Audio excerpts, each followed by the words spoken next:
Bismillahirrahmanirrahim.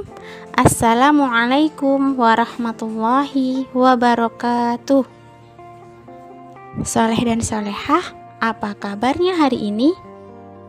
Semoga kita semua senantiasa dalam keadaan sehat walafiat. Selamat datang di pembelajaran daring kelas 4 SDIT As-Sohwah bersama Ustazah Diah. SDIT As-Sohwah, gali potensi, raih prestasi, wujudkan generasi Rabbani. Allahu Akbar. Baik, soleh dan solehah, mari kita awali pembelajaran hari ini dengan bersama-sama mengucap Bismillahirrahmanirrahim. Materi tematik kelas 4. Tema 1, membangun indahnya kebersamaan.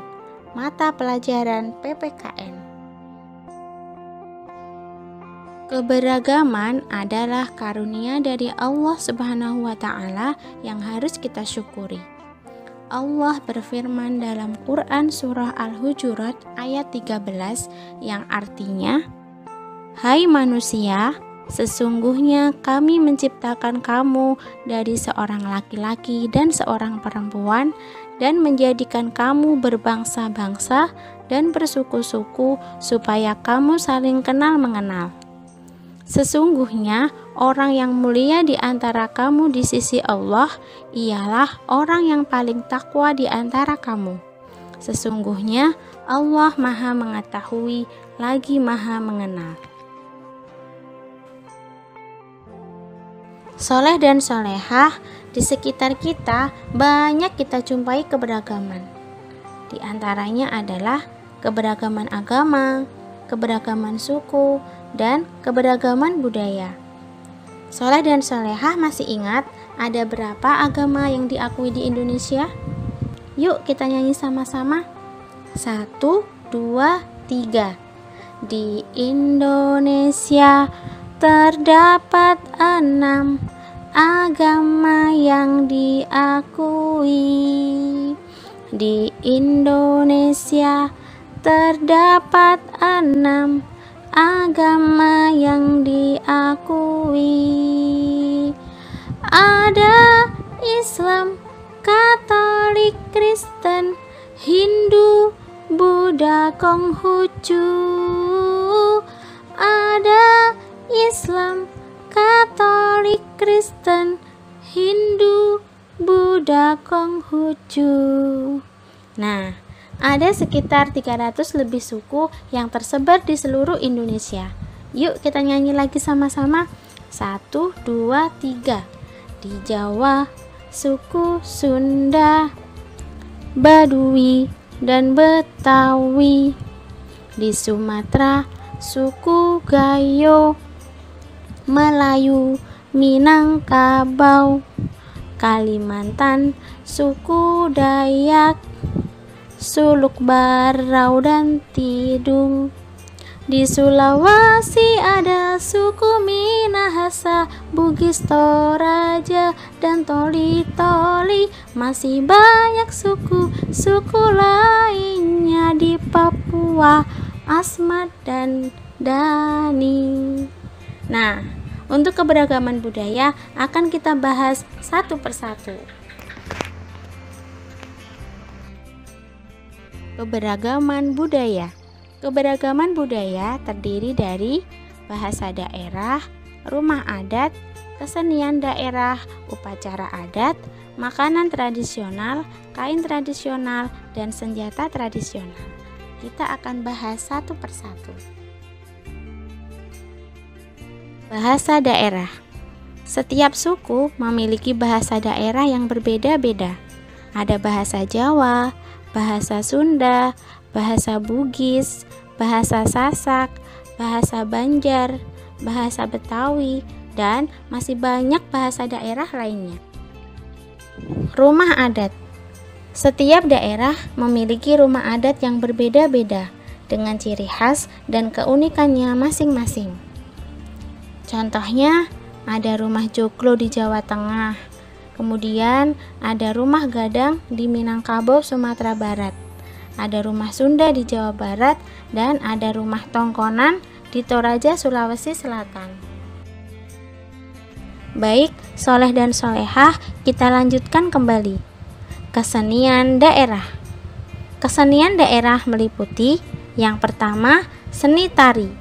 Contohnya adalah tari merak dari Jawa Barat dan tari gantar dari Kalimantan. Kemudian yang kedua adalah seni pertunjukan. Contohnya reok Ponorogo dari Jawa Timur. Yang ketiga, seni musik daerah. Contohnya musik tabuh salimpat dari Jambi dan musik tradisional kombi dari Papua. Yang keempat adalah seni sastra. Contohnya adalah Gatot Kacaseraya karya Empu Panuluh yang merupakan seni sastra Jawa kuno. Dan yang terakhir adalah seni kriya atau kerajinan rakyat. Contohnya adalah ukiran kayu Jepara dan wayang kulit. Yang keduanya berasal dari Jawa. Selanjutnya, upacara adat. Upacara adat adalah kebiasaan yang dilakukan secara turun-temurun oleh suatu masyarakat. Di antaranya, ada upacara adat Tukderan dari Semarang, Jawa Tengah. Ada upacara adat Sekaten di Yogyakarta. Makanan tradisional. Setiap daerah memiliki makanan tradisional yang berbeda-beda. Contohnya adalah kapurung yang berasal dari Sulawesi Selatan, rujak cingur berasal dari Jawa Timur, dan ketupat kandangan dari Banjarmasin, Kalimantan Selatan. Masing-masing memiliki cita rasa yang berbeda-beda. Yummy ya teman-teman.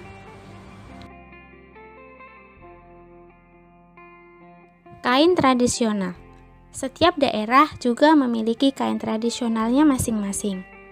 Ada songket Minangkabau, ada batik Sogan Solo, sasirangan Banjar, dan tenun Dayak. Masing-masing memiliki ciri khas yang unik dan berbeda. Masya Allah, bagus-bagus ya teman-teman. Senjata tradisional. Di antaranya ada badik Bugis dari Sulawesi, ada keris dari Jawa, dan ada mandau dari Dayak Kalimantan Timur. Mensyukuri karunia Tuhan. Perbedaan yang ada tidak boleh menjadikan perpecahan. Perbedaan yang ada hendaknya justru menyatukan kita. Di dalam keluarga misalnya, sesama anggota keluarga harus saling membantu, saling bekerja sama untuk mewujudkan rumah yang bersih dan nyaman. Mensyukuri keberagaman sosial. Sebagai contoh, ada Pak Slamet dari Jawa, ada Pak Made dari Bali, ada Pak Cecep dari Bandung, dan ada Pak Darwis dari Sulawesi. Meskipun mereka berasal dari berbagai suku dan beragam agama, mereka semua tinggal dalam lingkungan yang sama, saling membantu dan bekerja sama. Baik teman-teman, kita lanjutkan kembali. Mensyukuri karunia Tuhan berupa lingkungan sosial. Gotong royong adalah ciri masyarakat Indonesia yang beragam. Gotong royong adalah wujud kerukunan dalam masyarakat. Sifat kegotong royongan dalam masyarakat, terutama di daerah pedesaan, masih sangat kental, baik dalam suka maupun duka. Rasa keterikatan batin dan kekeluargaan begitu mengikat satu sama lainnya.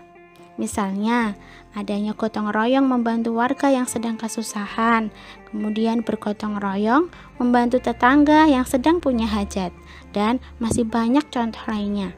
Oleh karena itu, adanya kerukunan dalam masyarakat perlu kita syukuri. Mensyukuri sikap kerjasama. Suka bekerja sama adalah satu sikap yang dimiliki oleh bangsa Indonesia. Dengan bekerja sama akan membuat pekerjaan cepat selesai. Perbedaan bukanlah penghalang untuk saling bekerja sama. Dalam bekerja sama, mereka tidak ada yang hanya melihat ataupun memerintah. Mereka saling menghormati dan tidak ada sikap saling mementingkan diri sendiri. Mensyukuri keberagaman alat musik daerah. Keberagaman alat musik tradisional harus kita syukuri sebagai kekayaan bangsa. Selain mensyukuri, kita sebaiknya juga mengetahui cara memainkan alat musik tradisional tersebut. Contohnya ada gamelan, kulintang, dan angklung yang merupakan contoh alat musik yang dilakukan secara berkelompok. Dengan bekerja sama dalam memainkannya, bunyi yang dihasilkan akan terasa indah. Kerjasama juga sangat diperlukan di lingkungan sekolah untuk mewujudkan lingkungan sekolah yang harmonis. Mensyukuri sikap gotong royong dalam masyarakat. Sikap gotong royong adalah ciri khas bangsa Indonesia. Bentuk gotong royong dalam masyarakat contohnya adalah yang pertama, adanya siskampling, sistem keamanan lingkungan. Tujuannya adalah untuk menjaga keamanan dan ketertiban di sekitar. Yang kedua, adanya kerja bakti. Kebersihan adalah pangkal kesehatan. Untuk mewujudkan lingkungan yang bersih dan sehat, diperlukan adanya kerjasama. Misalnya, melaksanakan kerja bakti membersihkan lingkungan sekitar. Kerja bakti juga dapat mempererat hubungan antar warga. Manusia sebagai makhluk sosial. Manusia adalah makhluk sosial yang tidak dapat hidup sendiri. Sejak lahir sampai meninggal dunia, manusia memerlukan bantuan orang lain. Adanya gotong royong, kasih sayang, dan ingin dihormati menunjukkan bahwa manusia memerlukan orang lain. Baik teman-teman, kita lanjutkan kembali. Mengenal rumah adat. Rumah pesagi. Teman-teman ada yang pernah dengar tentang rumah pesagi? Ya, rumah pesagi berada di Provinsi Lampung. Rumah ini terbuat dari konstruksi kayu dan bambu. Berdiri di atas tiang yang atapnya ditutup dengan ijuk.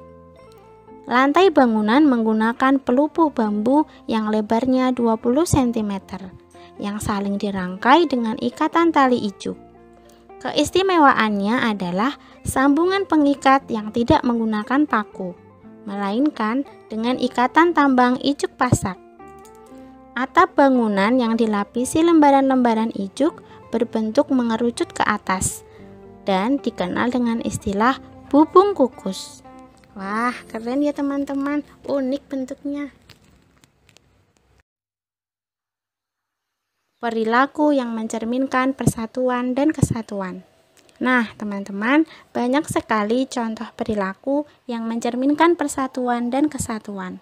Di antaranya, menjenguk salah satu warga yang sedang sakit, kemudian bekerja sama dalam menjaga keamanan lingkungan, karena keamanan lingkungan adalah tanggung jawab kita semua.